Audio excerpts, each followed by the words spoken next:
right, so always get questions about what to pack. And I might go through what I pack, and so people get an idea before they go.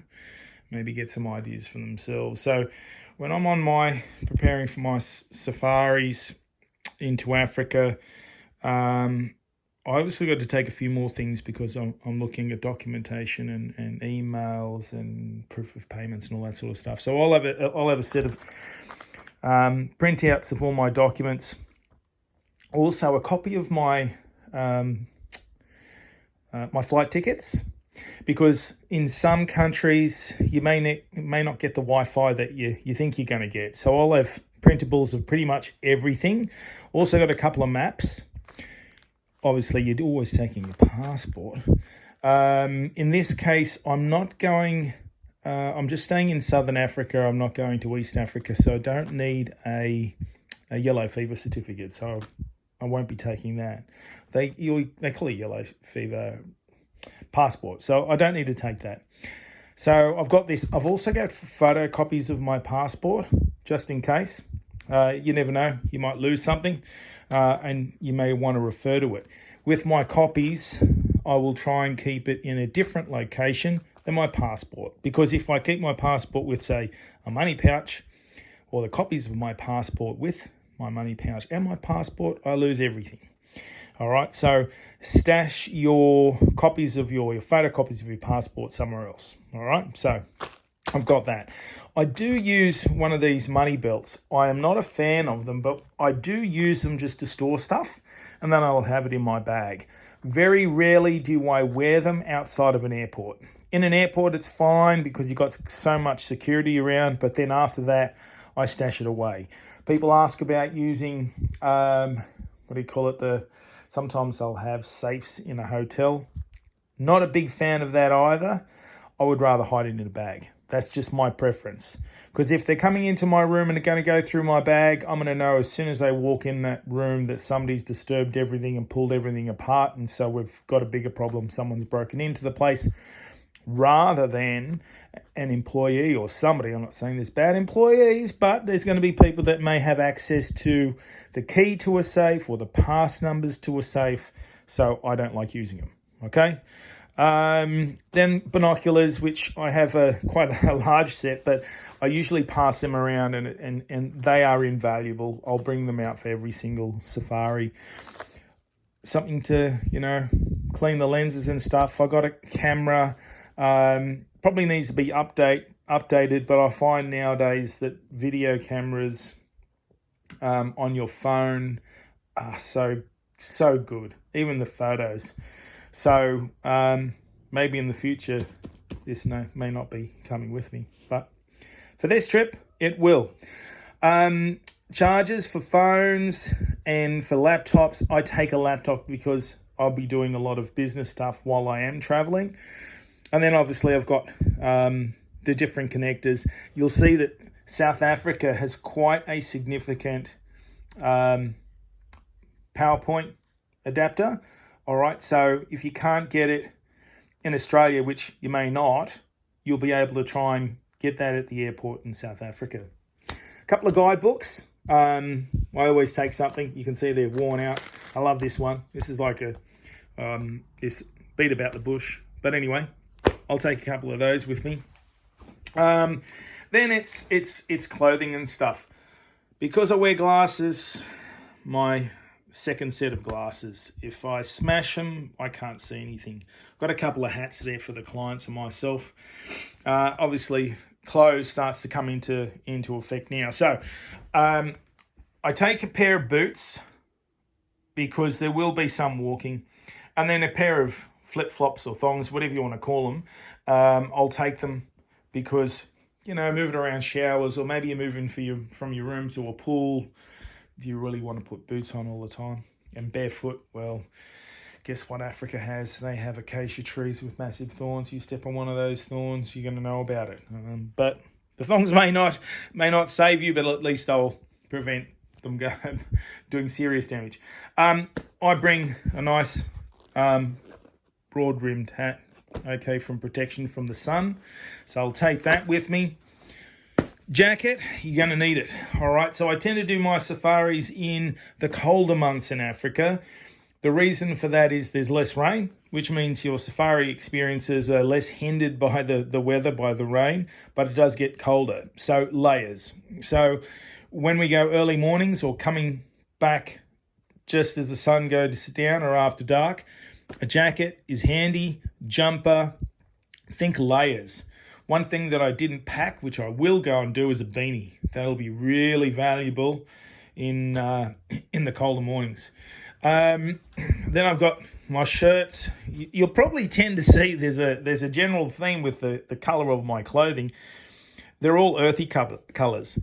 The reason for that is if I'm going out on a game drive or going for a game walk, I don't want to stand out, all right? I want to try and blend into the bush. So you'll see I've got a range of earth-coloured clothes. Even my going out clothes, I like that because I can use it for dual purpose, all right? So I prefer long sleeves.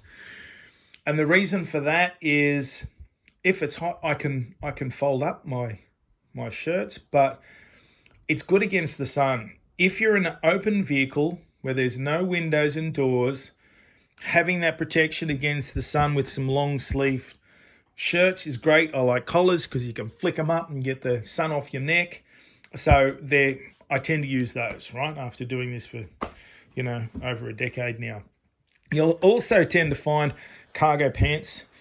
I love them, all right, because of the multiple pockets that they've got. So I'll use cargo pants because of that.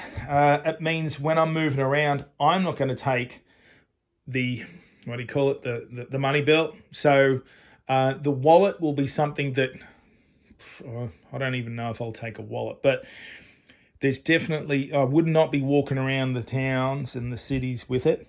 What I'll use is with the multiple pockets, I can put different things in it.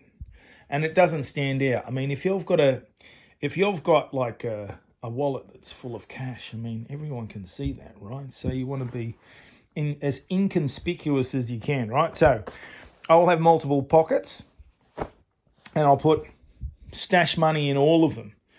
Now, if you're a couple traveling, well, you may not want that. You may not have it, right? Too late. But guess what? You've still got 4 pockets or 6 pockets or even more. You can distribute your money and your belongings between the two of you. So when you're out in a village or a town, you're not pulling out a wad of cash. You got money stashed in different pockets.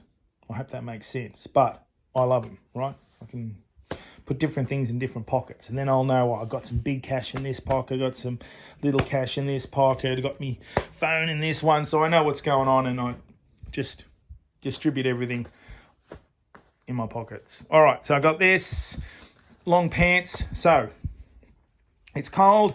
We do go to regions where there's mosquitoes. So what'll happen is as it get dark, obviously the mosquitoes become more prevalent.